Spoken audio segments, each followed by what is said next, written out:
So after spending many hours playing Helldivers 2, it's safe to say that this game caught me off guard and it's much better than I thought it was going to be, despite the server issues that plagued the game at launch. Now, server issues aside, there is not really much to complain about when it comes to Helldivers 2. If you don't know, Helldivers 2 is a four-player co-op third-person shooter made by Arrowhead Studios, published by Sony, and is available on PC and PlayStation 5. Now, personally, I never played the original Helldivers 2, but heard that it was a good game. I was interested in this one, and I decided to pick this up. And I've spent about 25-30 hours or so of the making of this video, and this game, it is really good. So let's get into it. Kicking things off with the game's visuals and performance, the game does look great. Is it the best game I've ever seen? No, but it definitely looks great. It has great art style, great landscapes, great weather effects. Overall, it's just a great presentation, and that presentation is amplified by the game's audio. Whether it's the cheesy dialogue from your character or the gun sounds from your weapons, everything from the presentation standpoint feels good, it feels crisp, and it looks great. When you fire up the game, you're greeted with a nice cutscene, a cutscene that is similar to that of a B-rated movie. If Starship Troopers comes to mind, well, you're not wrong. Starship Troopers film definitely has a strong inspiration for this game, and it is written all over it. And if you like that cheesy, corny, fun, B-like movie, you're gonna like this game. So when you finally get into it and you finally start playing, you are greeted with the mandatory tutorial that you have to go through. The tutorial itself is very, very basic, however. While it teaches you the basics of movement, gunplay, etc., it doesn't give you the ins and outs of the game entirely. What do I mean by this? Well, for example, one of the issues I have with this game is how aim down sights works. Specifically, when you aim with your gun, it kind of zooms in on a third person over the shoulder spot. You'd expect that for a third person shooter. But the issue is when you get the sniper rifle, for example, the sniper rifle in its description says it is mandatory to aim down sights in order to shoot accurately. Fair enough, you think. Except when you go to use the weapon, the default aim button doesn't zoom in to aim down sights. You need to switch your aim mode to be able to do that. So while you can aim down sights in any weapon in the game by simply aiming down sights and switching your mode, you can aim down sights. However, for the sniper rifle, that's not the default functionality. Nor is there an option in the game to sit there and say, hey, I want my sniper rifles to specifically aim down sights. It doesn't allow you to do that. You do have an option for weapons to remember what your previous mode is. So if you have your mode set to aim down sights, all guns you aim with will do that. But you can't do it per weapon basis. So I don't understand why the description would do that. So the tutorial does, even though it introduces you to the mechanics of the game, it is very basic. Aside from this though, once you get into your ship and you go about your business, you're now able to expand your ship, look around, and upgrade your character. Things such as choosing your armor, choosing your cosmetics, choosing what loadout you want to go with, etc. And then you also have the station where you go and upgrade your character. Whether you go through ship modules, which give you passive upgrades to your existing abilities, or you unlock other abilities such as airstrikes, a backpack for extra ammo, a backpack for a jetpack, a turret, etc. All of this is done from this one area of the game, and then you go to your main hub and select your mission. When you select your mission, you have the option to go solo, you can bring people into your lobby, or you can search for a match. Currently in the game, there's only really one functionality, which is quick search.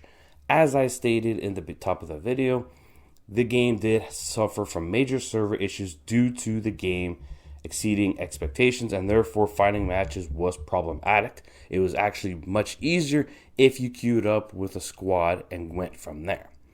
This is a live service, of course, so keep in mind we also have your prototypical in-game store, as well as battle passes, which are called war bonds. Now, the one thing I will say about the war bond system, and I'm happy they did this, is that they adopted Halo Infinite's policy when it comes to the battle passes, aka war bonds. And essentially what that means is when you have a war bond and you purchase one, there is no expiration. You take your time. You take as long as you like, and you beat it when you beat it. You complete it when you complete it. Now, the question comes, is this pay to win? So far in the early stages, I would say no, as even in the premium pass, there are items of value, but nothing that makes you significantly over the top or gives you a clear-cut advantage. Yes, the weapons may be marginally better, but realistically, what matters in team success and successive missions is tactical coordination, teamwork, and how you go about it, not what weapon you use. You can use the worst weapons in the game, but know how to work as a team and use your strikes and your abilities properly and be successful. Most of the stuff in the war bonds are cosmetic or little tweaks, but nothing crazy. As for the gameplay itself, it is a third-person co-op shooter, and the game itself is very, very tactical. What do I mean by this? Well, first and foremost, take your magazines. If you reload prematurely, the ammo in that magazine is gone.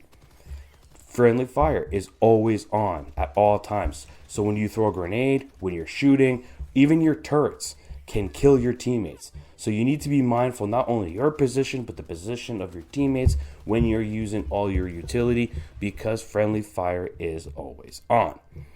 So these are all things that contribute. When you're going around, you're fighting either automatons, which are robots, or bugs, or aliens, if you will, and you basically fight hordes and hordes of them while completing your missions. One of the great things about Helldivers is the mission variety.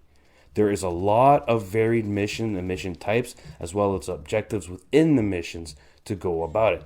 So this constantly keeps it fresh because no two missions feel the same. The only thing that gets stale, however, is that because currently there's only two enemy factions, you will get repetitive killing the same enemies over and over again.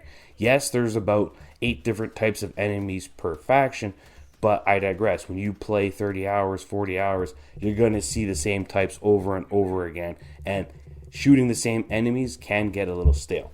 Thankfully, the game does have 9 difficulty settings.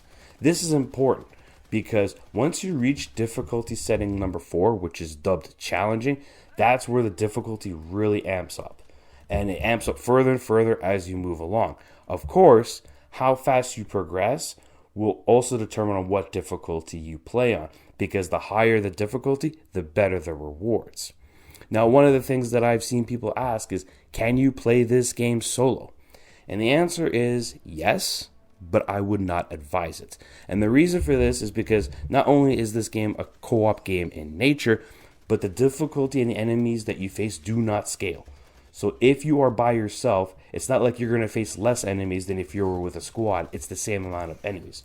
Furthermore, certain objectives and things within the world require 2 people. For example, there are hidden vaults around the maps that allow you to find great goodies. However, in order to open the door, you need 2 players to do so. It's a 2-man failsafe where you need both sides to unlock the door. Without it, it ain't gonna happen. Other objectives require you, for example, to turn on a computer and align a satellite dish. When you have 2 people, one person's at the computer telling the other person who's at the dish which direction to align it to, so then they can activate it. If you're by yourself, it's kind of hard to do while still fighting enemies. So again, while you can play the game solo, I don't necessarily recommend it. You're going to want to have to matchmake, or at least have some friends that you want to jump in with.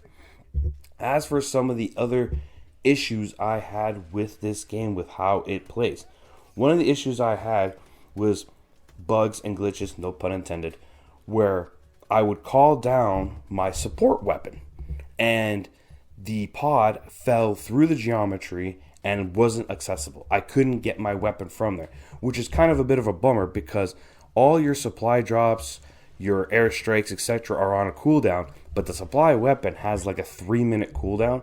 So when I dropped it, I couldn't get my weapon for another 3 minutes because of this.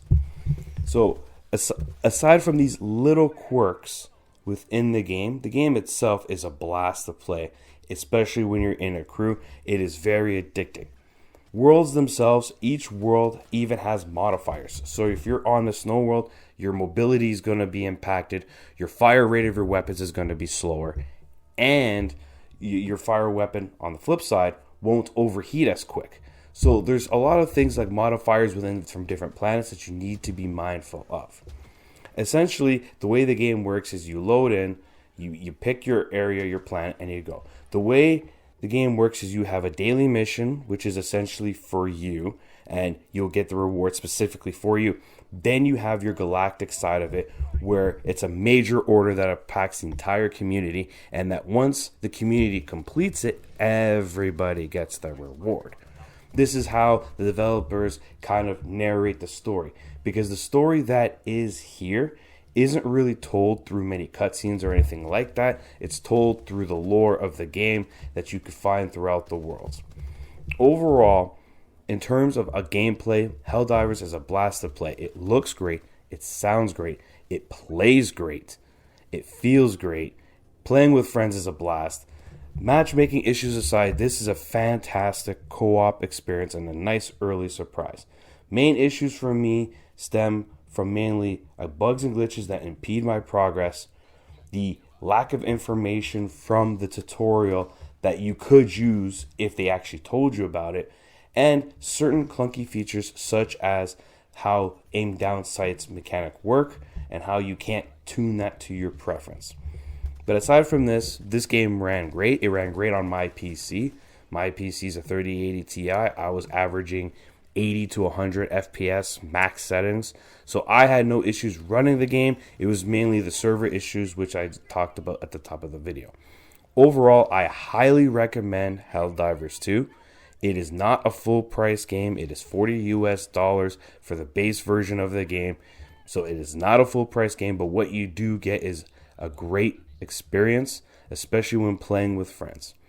Overall, I'm giving Helldivers 2 an 8.5 out of 10. This is Veteran Gamer, and I hope to see you guys next time.